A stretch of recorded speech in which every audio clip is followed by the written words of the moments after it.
بہت بڑی وعید آئی ہے اللہ کے نبی صلی اللہ علیہ وسلم کی طرف سے، لگاتار 3 جمعہ۔ ہم میں سے تو بہت سے لوگ ایسے ہیں کہ جمعے کا اہتمام بھی ہم نے چھوڑ دیا۔ تو یہ ہفتے کی یعنی 8 کی نماز، کھاٹ کی نماز، کوئی جنازہ آ گیا تو پڑھ لیا ہم نے، اور 360 کی نماز یعنی عید اور بقرعید کی نماز۔ بس ہم یہ سمجھتے ہیں کہ ہم پکے سچے مسلمان ہو گئے۔ کیا ہے؟ ہم پکے سچے مسلمان ہیں، ہم نے اتنا کر لیا، بہت کم۔ تو میرے بھائی اور دوستو، آج جو پوری دنیا کے اندر اور پورے ملک کے اندر، پوری دنیا کے اندر اور پورے ملک کے اندر جو حالات ہم مسلمانوں پر آ رہے ہیں، اس کے اسباب میں سے بہت سے بڑے اسباب یہی ہیں۔ اس کے سبب میں سے، ان کی بیماریوں میں سے بہت بڑی بیماری یہی ہے کہ ہم نے اپنے رشتے کو، اپنے تعلق کو اللہ تعالیٰ سے توڑ لیا، موڑ لیا۔ سنتوں سے ہم بیزار ہو رہے ہیں، سنتوں کا کوئی اہتمام ہماری زندگی کے اندر نہیں ہے، سنتوں کا کوئی اہتمام ہماری زندگی کے اندر نہیں ہے۔ چھوٹی چھوٹی سنتوں کو، معمولی معمولی سنتوں کو جو ہے ہم چھوڑ رہے ہیں۔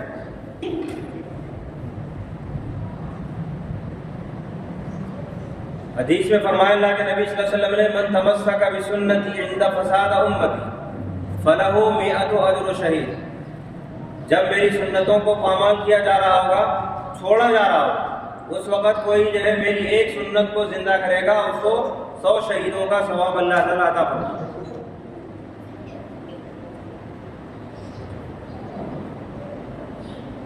بڑے بڑے وعدے ہیں سنتوں کے۔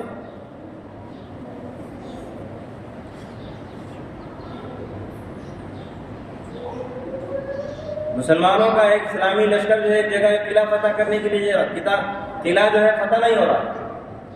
بہت پریشان تھے صحابہ کہ آخر کیا وجہ ہے کہ ساری تعداد بھی ہے، سب کچھ ہے، قوت بھی ہے، سب کچھ ہے، پھر بھی جو ہے یہ قلعہ فتح کیوں نہیں ہو رہا؟ تو ان لوگوں نے آپس میں مشورہ کیا کہ ایسا کیوں ہو رہا؟ تو معلوم ہوا کہ ہم سے ایک سنت چھوٹ رہی ہے، وہ سنت جو ہے مسواک کی سنت، وہ مسواک کی سنت چھوٹ رہی ہے۔ تو صبح جو ہے سارے صحابہ پیڑوں پر چڑھ گئے اور مسواک توڑ کر کے جو ہے کرنے لگے اپنے دانتوں۔ تو صرف جو ہے اللہ تعالیٰ نے اس سنت کو زندہ کرنے کی برکت سے اللہ تعالیٰ نے اس قلعے کو فتح کر دیا، وہ قلعہ جو ہے فتح ہو گیا۔ اور وہ جو مخالف طرف جو قلعے پہ لوگ تھے، ان لوگوں نے کہا کہ ابھی تک کو جو ہے یہ تیر و تلوار چلا رہے تھے، اب تو جو ہے دانتوں سے بھی جو ہم کو نوچ کھائیں، اور وہ قلعہ جو ہے فتح ہو گیا، صرف ایک معمولی سی سنت۔ اور یہ مسواک کی سنت جس کی زندگی کے اندر اس کا اہتمام ہوگا، اللہ تعالیٰ اس کا جو ہے خاتمہ ایمان پر فرمائے گا، اس کا خاتمہ ایمان پر فرمائے گا۔ آج تو ہم جو ہے ایک جو ہے صبح جب اٹھتے ہیں تو برش کرتے ہیں، برش کر لیا ٹھیک ہے، برش کیجئے، کوئی بات نہیں، لیکن برش کے ساتھ جو ہے آپ 5 وقت جو ہے کم سے کم مسواک کا اہتمام کیجیے۔ اس کا ایک ادنا سا فائدہ یعنی چھوٹا سا فائدہ یہ ہے کہ جو ہے جب انسان اس دنیا سے جائے گا تو اس کا خاتمہ ایمان پر ہوگا۔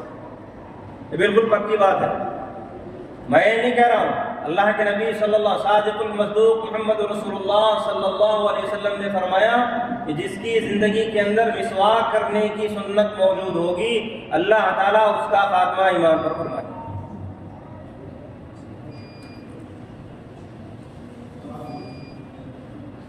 اس لیے میرے بھائی اور دوستو، مسواک کا اہتمام کرو۔ اور طبی فائدہ کیا ہے؟ طبی فائدہ منہ کا جو ہے ذائقہ جو ہے یعنی منہ کی جو ہے بدبو ہے، اس سے دور ہوتی ہے۔ حلق کے اندر جو بلغم کی بیماری، دانت کی بیماری، اسی طریقے سے جو ہے یہ جو ہے منہ پکنے کی بیماری، ان بیماریوں سے بندہ جو ہے محفوظ رہے۔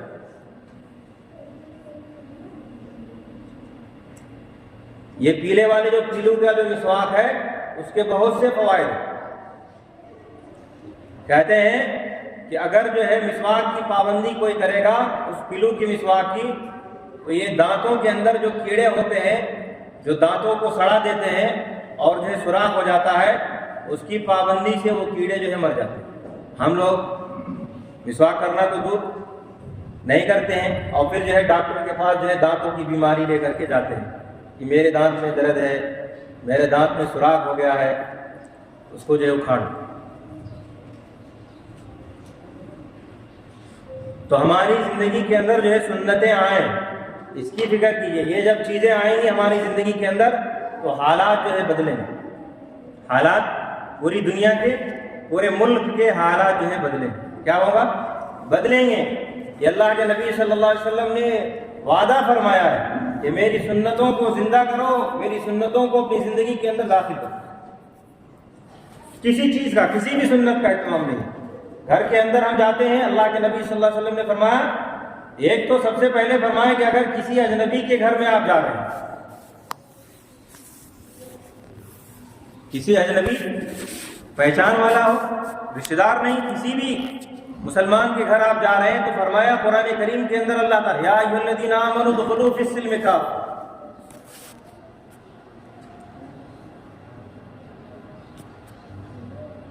یا ایھا الذین آمنوا ادخلوا بیوتا غیر بیوتکم حتی تستأنسوا وتسلموا علی اہلہا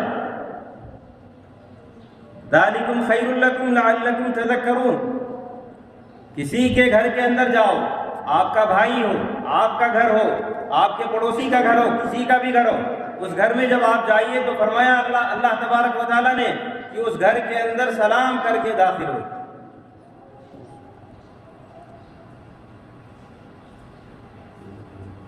ہم اس کا اہتمام کرتے ہیں؟ کوئی اہتمام ہے ہماری زندگی کے اندر؟ ہم اپنے گھر کے اندر آتے ہیں تو سوچتے ہیں کہ تو میرا گھر ہے، مجھے سلام کی کیا ضرورت ہے، مجھے سلام کی کیا ضرورت ہے؟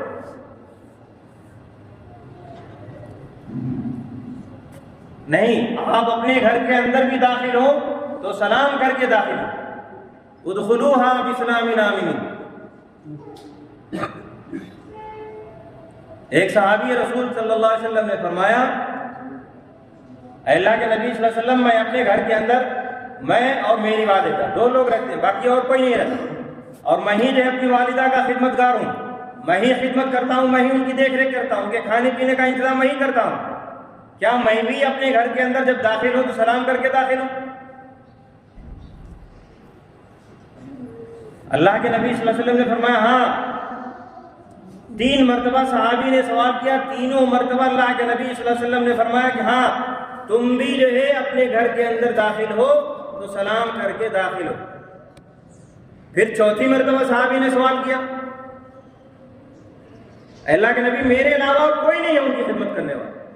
کہا اللہ کے نبی صلی اللہ علیہ وسلم نے، کیا تم پسند کرتے ہو اس بات کو کہ تم اپنی ماں کو اس حالت میں دیکھو جس حالت کے اندر تم دیکھنا پسند نہیں کرتے؟ کتنی بڑی بات اللہ کے نبی صلی اللہ علیہ وسلم نے فرمائی۔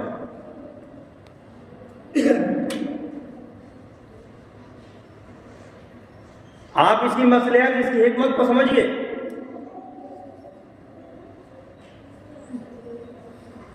ہر ایک سنت جو ہے ہمارے لیے قابل عمل ہے،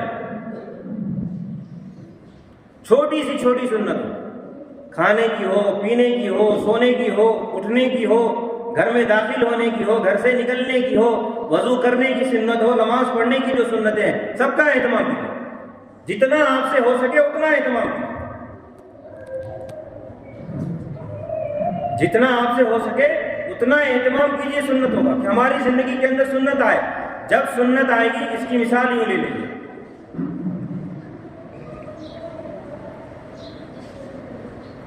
کہ آپ نے جو ہے خوب اچھے قسم کے کھانے بنائے، جس میں جو ہے سارے فروٹ ڈالے، بادام، پستہ، کاجو، اخروٹ سب کچھ ڈالا، اچھا کھانا تیار کیا۔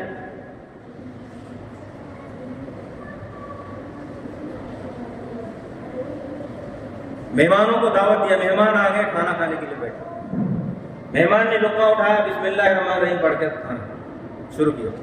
جیسے ہی جو ہے منہ کے اندر لقمہ ڈالا تو اس کھانے کے اندر نمک نہیں تھا، اس کھانے کے اندر نمک نہیں تھا۔ بتائیے اتنا پیسہ خرچہ کر کے، بادام، پستہ، کاجو، اخروٹ ڈال کر کے آپ نے کھانا تیار کیا، اور صرف ایک معمولی 20 روپے کی 30 روپے کی چیز آپ نے نہیں ڈالا، یہ تھوڑا سا اتنا جو ہے ایک چٹکی آپ ڈال دیتے تو وہ سالن کا ذائقہ دوسرا ہو جاتا۔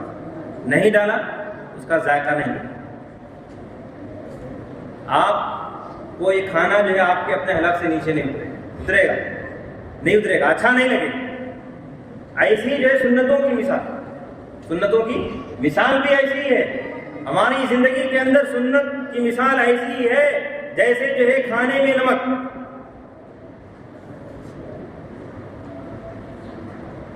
نماز ہم پڑھ رہے ہیں، نماز کے اندر جو ہے 52 سنتیں ہیں، تکبیر تحریمہ سے لے کر کے سلام پھیرنے تک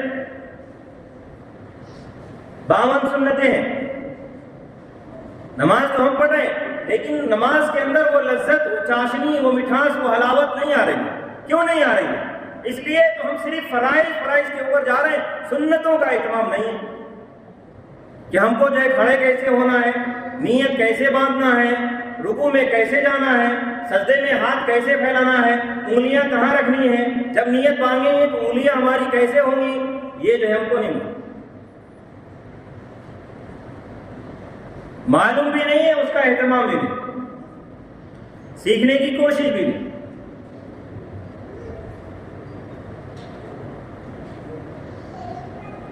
تو ہماری نمازوں کا حال یہ ہے کہ ایک بستی کے اندر 2 طرح کے لوگ ہیں، دونوں جو ہے اپنے اپنے امام رکھے. ٹھیک، اب جو ہے ایک جماعت کہہ رہی تھی کہ میرے امام صاحب نماز پڑھائیں گے، ایک جماعت کہہ رہی تھی عید کی نماز میرے امام صاحب نماز پڑھائیں. دونوں امام صاحب اچھے تھے، نیک تھے، اور جو ہے ان لوگوں نے کہا کہ بھائی آپس میں گاؤں والوں کے اندر اختلاف پیدا ہوگا، ہم ایسا کرتے ہیں کہ راتوں رات جو ہے ہم لوگ چلے جاتے ہیں، راتوں رات چلے جاتے ہیں. دونوں اماموں نے جو ہے آپس میں مشورہ کیا اور راتوں رات جو ہے چلے. جب صبح عید کی نماز جب پڑھانا ہوا تو اب جب لوگ عیدگاہ کے اندر پہنچ گئے یا مسجد کے اندر پہنچ گئے تو ڈھونڈ رہے ہیں، دونوں امام نہیں ہوئے.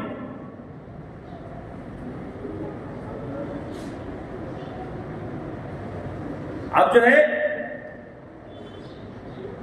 اب نماز پڑھانے والا کوئی نہیں، اب سارے لوگ جو ہے اب کس سے نماز پڑھوایا جائے. کونے میں ایک صاحب بیٹھے تھے، ان کے پاس گئے تو بولے بھائی جو ہے میں تو فرائض بھی نہیں جانتا ہوں، ایسی تیسی نماز پڑھا دوں گا. کیا پڑھا دوں گا؟ ایسی تیسی نماز پڑھا دوں گا. تو ایک جو ہے 360 میں یعنی عید کی نماز صرف پڑھنے آتا تھا، تو اس نے کہا کہ بھائی میں پوری زندگی میں پورے سال میں ایک بار نماز پڑھنے آتا ہوں، ایسی تیسی نماز نہیں پڑھوں گا، ایسی تیسی نماز نہیں پڑھوں گا. نماز پڑھوں گا تو اچھی نماز پڑھوں گا. یہ ہماری نمازوں کے حالات ہیں میرے بھائی. کیا ہم اتنا سچم نہیں ہیں اپنے اندر کہ اگر جو ہے کوئی امام صاحب آپ کی مسجد میں نہ ہو تو کوئی نماز 4 رکعت پڑھا نہیں سکتا؟ جنازے کی نماز آ جائے تو جنازہ نہیں پڑھا سکتا؟ کیوں؟ یہ سیکھنے کی چیز نہیں ہے. کون کرے گا ایسا؟ میرے بھائی اور دوستو، یہ سیکھیے، یہ سیکھنا ضروری ہے.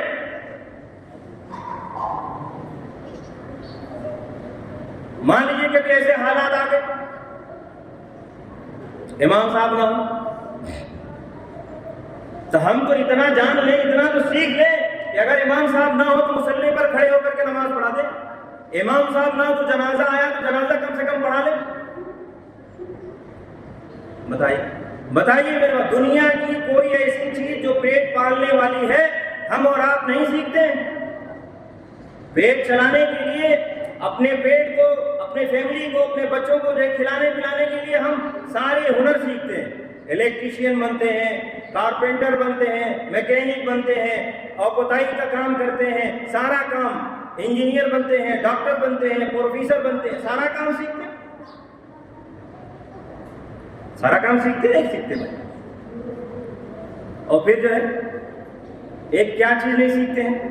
نماز ہم نہیں سیکھتے ہیں. نماز سیکھ کر کے نہیں پڑھتے، قرآن سیکھ کر کے نہیں پڑھتے. بتاؤ نماز کی اہمیت ہماری زندگی کے اندر کتنی ہے؟ آپ سوچئے، خود سوچئے. سب کچھ سیکھتے ہیں، دنیا کی جتنی چیزیں ہیں سب کچھ سیکھتے ہیں، لیکن نماز کیوں نہیں سیکھتے؟ نماز سیکھ کر کے کیوں نہیں پڑھتے؟ یا اتنا ہم کیوں نہیں سیکھ لیتے ہیں کہ کبھی ضرورت پیش آ جائے تو ہم جو ہے ہمارے ساتھ، اب اپنی مطلب بات اپنے ساتھ اپنے سامنے جو ایک واقعہ پیش آیا وہ میں آپ کو نقل کر رہا ہوں۔ ایک ماسٹر صاحب تھے، اردو کے ماسٹر تھے، ماشاءاللہ وضع فتح داڑھی جو ہے بہت اچھی تھی۔ ایک جگہ ایک بارات کے اندر گئے، شادی کے اندر، اور اتفاق یہ ہے کہ اس گاؤں میں امام صاحب چلے گئے تھے چھٹی پر۔ امام صاحب چلے گئے تھے چھٹی پر، اب جو ہے نکاح پڑھانے والا کوئی نہیں مل رہا، کوئی نکاح پڑھائے۔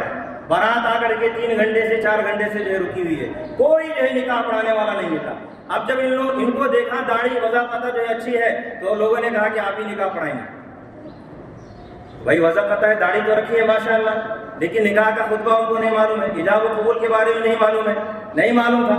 اب جو ہے وہ اندر جو ہے پریشان ہونے لگے کہ بھائی اب تو میری باری آ جائے گی نکاح پڑھانے کی۔ تو انہوں نے کہا کہ بھائی مجھ کو باتھ روم کی ضرورت ہے، لوٹا لیا اور چلے گئے۔ پہلے تو دیہاتوں میں جو ہے کھیتوں کے اندر جو ہے پیشاب پاخانے کے لیے جاتے تھے، ایسی لیٹنگ وغیرہ نہیں، وہ لوٹا لیے اور لوٹا لے کر کے سیدھے گھر اپنے چلے آئے، وہاں رکے نہیں۔ کہاں؟ اس بارات کے اندر واپس نہیں آئے کہ نکاح پڑھانا پڑے گا۔ بتائیے میرے بھائی دوست، ایسے جب ماحول آ جائے، ایسی کیفیت ہو جائے تو اس وقت کیا کریں گے ہم؟ کیوں نہیں دین سیکھتے ہیں؟ کیوں دین نہیں سیکھتے ہیں؟ کیوں دین سیکھنے کی کوشش نہیں کرتے ہیں؟ کیوں نماز سیکھنے کی کوشش نہیں کرتے ہیں کہ ہماری زندگی کے اندر نماز پڑھنے اور پڑھانا سب کچھ آ جائے کہ کوئی نہ ہو تو مجبوری میں اس طرح کے اندر؟ ارے میرے بھائی اور دوستو، آپ تو جو ہے ایسے شہروں کے اندر ہے کہ کوئی نہ کوئی ڈھونڈ لیں گے، مل جائے گا، لیکن ایسے علاقے بھی ہیں کہ بغیر جنازے کے، بغیر کفن دفن کے اپنے مردوں کو دفن کرتے ہیں۔ سوچا کب اللہ تعالیٰ ہم سے کل قیامت کے دن میدان محشر کے اندر پوچھے گا کہ تم مسلم تھے، مسلمان تھے، اپنے آپ کو مسلمان کہتے تھے، کیوں جو ہے میرا ایک بندہ بغیر جنازے کے، بغیر کفن دفن کے جو ہے کیا ہوگا؟ نہیں میرے بھائی، اتنا سیکھنے کی کوشش کیجیے، اتنا جاننے کی کوشش کیجیے کہ کچھ فرائض، جنازے میں صرف 4 فرض ہے، آپ کچھ بھی مت پڑھیے، کچھ بھی مت پڑھیے، کھڑے کھڑے اللہ اکبر، اللہ اکبر، اللہ اکبر، اللہ اکبر، السلام علیکم ورحمۃ اللہ، السلام علیکم ورحمۃ اللہ، جنازے کی نماز ہو جائے۔ اتنا بھی نہیں کر سکتے، اتنا بھی نہیں جانتے، کچھ نہیں پڑھنا ہے جنازے میں، صرف جو ہے 4 تکبیریں فرض، نیت فرض، نیت کر لیجیے جنازے کی نماز پڑھا ہے، کچھ نہ پڑھیے، درود شریف مت کیجیے، اور جو کچھ پڑھنا ہے، جو دعائیں سب مغفرت کی دعائیں، سب مسنون ہے، سب سنت ہے، آپ صرف 4 فرض اللہ اکبر، اللہ اکبر کہہ دیا اور سلام پھیر دیا آپ نے، جنازے کی نماز ہو جائے گی، دفن کر دیجیے۔ میرے بھائی اور دوستو، سوچیں ہم کام جا رہے ہیں، اور پھر جو یہ شکوہ ہے کہ ہمارے اوپر جو حالات آ رہے ہیں، مسائل آ رہے ہیں، پریشانیاں آ رہی ہیں۔ میرے بھائی اور دوستو، یہ تو ہمارے اپنے ہاتھوں کے کرتوت ہیں۔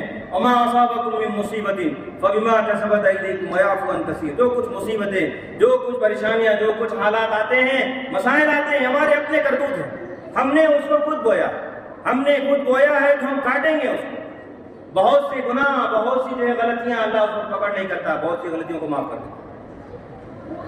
اللہ تعالیٰ اگر پکڑ کرنے پر آئے گا ہماری غلطی تو ہم ایک قدم نہیں چل سکتے۔ اللہ تعالیٰ کتنا ستار، من ستر مسلمن ستر اللہ له یوم القیامہ۔ ہم رات کی تنہائی کے اندر گناہ کرتے ہیں، غلطیاں کرتے ہیں، اللہ تعالیٰ کتنا ستار العیوب ہے، ہمارے عیب کے اوپر پردہ ڈال دیتا، نہیں بیان کرتا۔ تو میرے بھائی اور دوستو، کہنے کا مطلب یہ ہے کہ آپ جو ہے یہ عمر کچھ سیکھنے کے لیے کوئی عمر ہوتی ہے، کچھ جاننے کے لیے کوئی عمر ہوتی ہے۔ بھائی میکینک، آپ میکینک کا کام چھوٹے بچے کو جو ہے لگا دیتے ہیں، تو کچھ نہیں کرا، خالی گھوم رہا، پڑھ رہا ہے، اس کو لگاؤ، روزی روٹی کا تو ذریعہ بن جائے۔ 70 سال کے حافظ بھی، یعنی حفظ نہیں کیا، لیکن 70 سال کے بعد جب اللہ نے دل کے اندر داعیہ پیدا کیا تو قرآن کے حافظ بنے۔ مثال ہے دنیا کے اندر۔ تو ہم یہ چھوٹی چھوٹی چیزیں کیوں نہیں کر سکتے؟ بالکل کر سکتے۔ میرے بھائی اور دوستو، مکتب چل رہے ہیں، آپ اپنے بچے کو بھیجتے ہیں، پابندی سے بچے نہیں آتے ہیں، اس پابندی کا اہتمام کیجیے. وہی بچہ آپ کا جو ہے جنازہ پڑھانے والا بھی بنے گا, آذان دینے والا بھی بنے گا, تحیات بھی سکھائے گا, درود شریف بھی سکھائے گا, سنتیں بھی سکھائے گا, ماں باپ کا ادب بھی سکھائے گا, بڑوں کا احترام بھی سکھائے گا, پڑوسی کا احترام بھی سکھائے گا, چھوٹوں کا ادب بھی سکھائے گا. وہی بچہ جب پڑھ کر کے جائے گا تو اپنے ماں باپ کو اہتمام کے ساتھ, عزت کے ساتھ, اکرام کے ساتھ, احترام کے ساتھ اور جو ہے ان کو جو ہے سب کچھ سکھائے. کوشش کریں میرے بھائی اور دوستو, اللہ تعالیٰ ہم سب کو کہنے اور سننے سے زیادہ عمل کی توفیق عطا فرمائے. وآخر دعوانا الحمدللہ. سنتیں پڑھی.